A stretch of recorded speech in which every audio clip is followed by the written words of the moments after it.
Some people count down the days until summer arrives. The first warm morning feels like waking up after months of holding their breath. Their mood changes, their energy returns. They suddenly want to go outside, meet friends, travel, exercise, and make plans.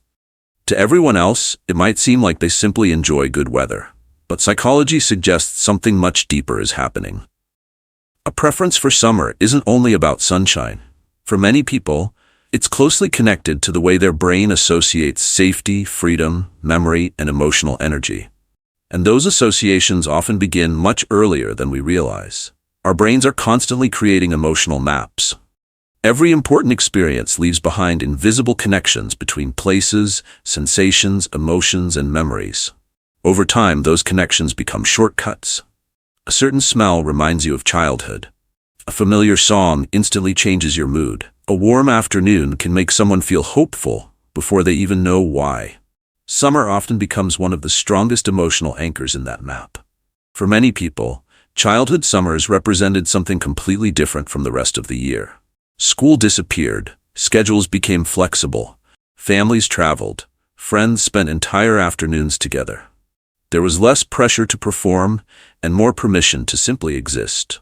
The brain quietly linked warmth with freedom, sunlight with possibility, long evenings with happiness.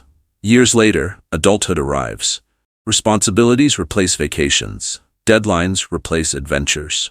But the emotional map never completely disappears. When summer returns, the nervous system recognizes those familiar signals. Without consciously thinking about it, the brain whispers the same message. Life feels lighter here. This doesn't mean every summer memory was perfect. It means enough positive moments accumulated to build a powerful emotional association. Psychologists often describe this as associative learning. Experiences become connected until one automatically activates the other. That's why weather influences some people far more than others. The temperature itself isn't creating happiness. It's activating memories that already exist inside the brain. Light also changes biology in remarkable ways.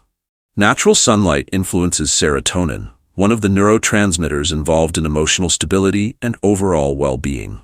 Longer daylight hours also help regulate circadian rhythms, making sleep, energy, and motivation feel more balanced for many individuals. When both biology and memory point in the same direction, the emotional effect becomes surprisingly powerful. Some people don't simply enjoy summer. They genuinely become different versions of themselves. They smile more easily. They speak with greater confidence. They become more spontaneous. Others often mistake this for personality. Sometimes it's environment unlocking parts of a personality that were already there. Another hidden reason lies in the psychology of openness. Look closely at what people naturally do during summer. Doors stay open, windows remain open. Parks become full. Neighborhoods feel alive. Restaurants move outdoors. People spend more time walking instead of rushing between buildings. Everything about the environment quietly communicates expansion. Winter often communicates the opposite. Closed doors, heavy clothing, dark mornings, early sunsets. People move from one indoor space to another with very little spontaneous interaction. Neither season is objectively better, but they encourage different psychological states. Individuals who naturally crave novelty, social interaction, and exploration often feel energized by environments that appear open and unpredictable. Summer provides exactly that. There's another fascinating layer. People who love summer frequently score higher in approach-oriented behavior. Instead of focusing on avoiding discomfort, they instinctively move toward rewarding experiences. Warm weather creates countless opportunities for that mindset. Road trips, outdoor concerts, beach vacations, backyard gatherings, late-night conversations. Every event reinforces the belief that exciting experiences are waiting just outside the door. Over many years, the season itself becomes associated with possibility. This explains why some people begin planning vacations months before summer actually begins. The anticipation itself creates dopamine. The brain isn't only enjoying the present, it's enjoying the expectation of future rewards. Hope becomes part of the season. But every preference comes with trade-offs. People who depend too heavily on summer for happiness sometimes struggle during the rest of the year. They tell themselves they'll start exercising once it gets warm. They'll reconnect with friends when summer returns. They'll finally enjoy life after winter ends. Without realizing it, they postpone emotional well-being. Psychology calls this conditional happiness, the belief that life can only become meaningful after external conditions improve. Unfortunately, this mindset quietly gives circumstances control over emotional health. The happiest people who love summer usually appreciate it without depending on it. They allow the season to amplify joy instead of creating it. This distinction changes everything. Summer becomes a bonus rather than a requirement. There's also an important social reason behind this preference. Humans evolved in communities where survival depended on cooperation. Warm seasons naturally increased movement, interaction, and shared activity. Although modern life looks very different, our brains still respond positively to environments that encourage connection. Notice how conversations seem easier while walking outside than sitting across a formal table. Silence feels less awkward beside a lake than inside a conference room. Shared experiences naturally lower emotional defenses.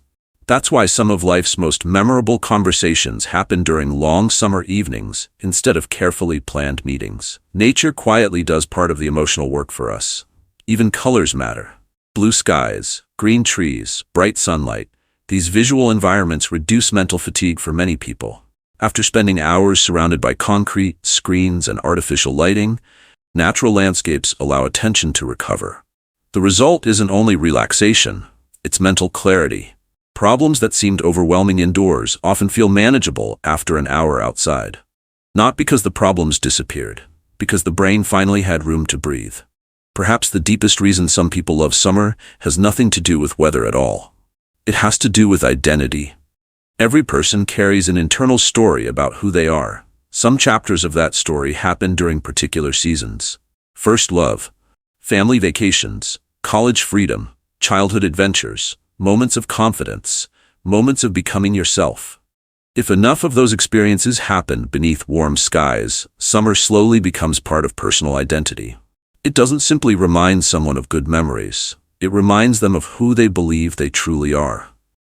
That's why returning to summer can feel surprisingly emotional. It's less like entering another season, and more like returning to an earlier version of yourself.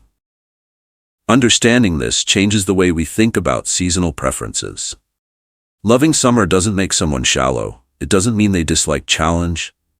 It often means their brain built powerful emotional connections between warmth, freedom, belonging, and possibility. Those invisible connections continue shaping emotions years later. The beautiful part is realizing we aren't limited to one season. The same brain that learned those associations can build new ones. A peaceful winter walk, a meaningful conversation on a rainy afternoon, a quiet morning with a book beside the window. Joy can be taught to recognize new environments. The mind remains remarkably adaptable throughout life. Summer may always hold a special place in your heart, but happiness becomes far more stable when it no longer depends on the calendar. Because the real goal isn't waiting for one perfect season. It's learning how to carry a small piece of summer with you wherever life happens to be. If this perspective helped you understand yourself a little better, share in the comments which season feels most like home and why. And if you're fascinated by the hidden psychology behind everyday human behavior, subscribe and join us for the next journey.